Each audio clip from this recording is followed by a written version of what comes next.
Hello, in this lecture we are going to talk about Rousseau's social contract theory. इनका background सबसे पहले समझ लेते हैं. तो ये बैकग्राउंड इनका ये है कि ये फ्रेंच और जेनेवन फिलोसफर थे. इनका मेन वर्क था सोशल कॉन्ट्रैक्ट, जो कि 1762 में लिखा गया था. इसके बाद इसमें discourse on the origin of inequality भी सोशल कॉन्ट्रैक्ट से कहीं ना कहीं रिलेटेड है. विल सी क्यों है इनइक्वालिटी वाली चीज़, हम आगे देखेंगे. इनके जो कीवर्ड्स रहे वो थे freedom, equality and popular sovereignty. ये दैन देने वाली बात क्यों है, क्योंकि हमने फ्रीडम तो समझ लिया, पॉपुलर सोवरेनिटी भी समझ ली पिछले फिलोसफर्स में, लेकिन इनका एक अलग से कीवर्ड ऐड हुआ है, दैट इज़ इक्वालिटी. अब हम देखते हैं कि इनका स्टेट ऑफ नेचर कैसा था. इनके लिए स्टेट ऑफ नेचर में जो नेचुरली मैन जो थे वो फ्री थे, इक्वल थे और सिंपल थे. Life was peaceful, independent and compassionate. और जो ह्यूमन बींग्स थे उनके अंदर सेल्फ लव और पिटी थी. तो these were the two emotions जो मेजरली वो गवर्न होते थे इस चीज़ से. वो था सेल्फ लव. सेल्फ लव का मतलब सेल्फिशनेस भी थी. सेल्फिशनेस का मतलब अपने बारे में तो सोचते थे लोग, लेकिन पिटी भी थी. पिटी का मतलब कि दूसरों के बारे में समझना, सोचना. एम्पैथेटिक थे बेसिकली, दूसरों के साथ एम्पैथी रखते थे, किसी के दर्द को समझते थे. तो that was the whole nature of natural man in state of nature. ठीक है. अब क्या मेन मुद्दा रहा, क्यों उनको इस सोशल कॉन्ट्रैक्ट की बात करनी पड़ी, वो था rise of inequality. Rise of inequality कैसे हो गया? जब सोसाइटी धीरे धीरे ग्रो करी ना, तो प्राइवेट प्रॉपर्टी बनी. प्राइवेट प्रॉपर्टी ने इनइक्वालिटी क्रिएट की. कैसे करी? क्योंकि उसने रिच और पुअर का डिवीज़न कर दिया.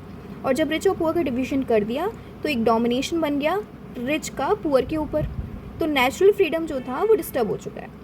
तो अब इसीलिए need for new social contract, क्योंकि ये ध्यान हमको रखना है कि स्टेट ऑलरेडी एग्जिस्ट करता था रूसो के में. पहले से एक स्टेट एग्जिस्ट कर रहा था, लेकिन वो डिस्टर्ब्ड था. क्यों? क्योंकि इनइक्वालिटी उसमें पैदा हो चुकी थी. इसीलिए फिर से रूसो चाहते थे एक नया सोशल कॉन्ट्रैक्ट बने. और उसमें क्या हो कि इनइक्वालिटी क्यों, मतलब नीड आई सोशल कॉन्ट्रैक्ट की, क्योंकि इनइक्वालिटी है और conflict made a new political order necessary. Clear? People sought a just and moral political community.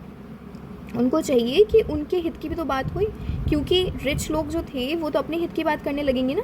तो हमें ये वो बोल रहे थे कि हमें जस्ट पॉलिटिकल एंटिटी चाहिए जो मॉरली भी करेक्ट हो, जो हमारे बारे में भी सोचे और सिर्फ रिच लोगों के बारे में ना सोचे. इसलिए सोशल कॉन्ट्रैक्ट इमर्ज होता है. इसमें क्या करते हैं individuals surrender all rights to the community as a whole. Each person becomes part of the collective body. Contract creates a moral and political community. चलो इस बात को हम जल्दी से समझते हैं. सोशल कॉन्ट्रैक्ट क्या कहता है रूसो का? वो ये कहता है कि सारे जितने लोग हैं ना, उन्होंने अपनी जो राइट्स हैं, ओके, वो सरेंडर कर दी. ओके, भूल गए कि उनका क्या मत है, क्या हित है, क्या राइट्स हैं. सारी चीज़ें उन्होंने सरेंडर कर दी.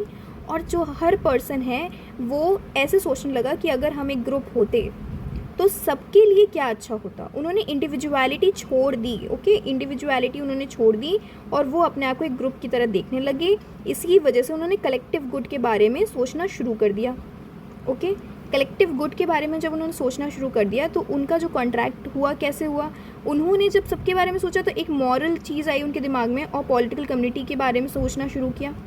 ठीक है, मोरालिटी के साथ उन्होंने पॉलिटिकल कम्युनिटी के बारे में जब सोचना शुरू किया तो वो ये समझ सकते हैं ना कि हम कलेक्टिवली किस तरीके से रन कर सकते हैं. हम सिर्फ अपने बारे में नहीं सोचेंगे, अगर हम सोसाइटी के बारे में एज एन इंडिविजुअल नहीं सोच पा रहे हैं और एक कलेक्टिव गुड के साथ सोच पा रहे हैं, कलेक्टिव गुड की दृष्टि से सोच पा रहे हैं. कलेक्टिव गुड का मतलब क्या हुआ कि हम सबको समानता के साथ सोच पा रहे हैं कि सबके लिए क्या अच्छा होगा. ठीक है, तो हम एक मॉरल और एक पॉलिटिकल कम्युनिटी बना सकते हैं. तो अब सोवरेनिटी किसके हाथ में?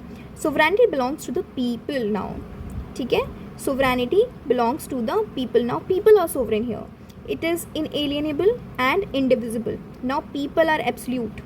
The people are the real sovereign. अब जनरल विल का क्रिटिसिज्म देखते हैं, अभी हम बाद में देखेंगे. उससे पहले हम जनरल विल समझ लेते हैं क्या है. General will AIIMS at the common good. ठीक है, तो जब हमने बात की ना कि कलेक्टिव गुड देखा, तो कलेक्टिव गुड क्या है? General will. एक्चुअल विल क्या होता है? एक्चुअल विल, अच्छा इसमें एक और कॉन्सेप्ट आता है एक्चुअल विल का.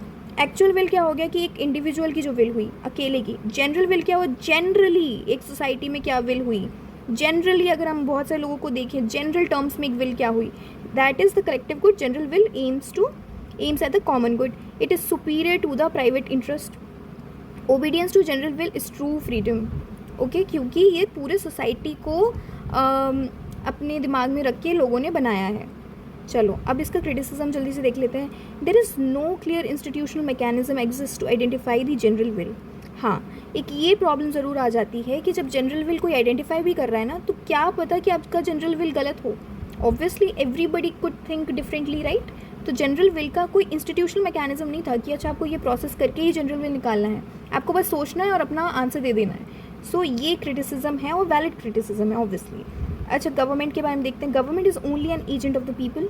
जो गवर्नमेंट बनेगी वो सिर्फ एक एजेंट की तरह काम करेगी। It executes the general will, it can be changed if it fails. Okay, तो यहाँ पे भी रेसिस्टेंस का मौका दे रहे हैं रूसो लॉक की तरह, लेकिन हॉब्स में नहीं था। We need to note this. Contribution क्या है या की आइडिया क्या है, जल्दी से देख लेते हैं। रूसो ने एम्फेसाइज किया पॉपुलर सोवरेनिटी पे, डेमोक्रेसी पे और फ्रीडम पे। His theory strongly influenced modern democracy. Okay, क्योंकि मॉडर्न डेमोक्रेसी क्या बोलती है कि will of the people, right, and that's what general will also says. तो इनका की आइडिया जल्दी से देख लेते हैं। True political authority rests in the people and the general will. So this was all about Rousseau. I hope you got a bit of understanding of this topic. Thank you and we'll meet in the next lecture.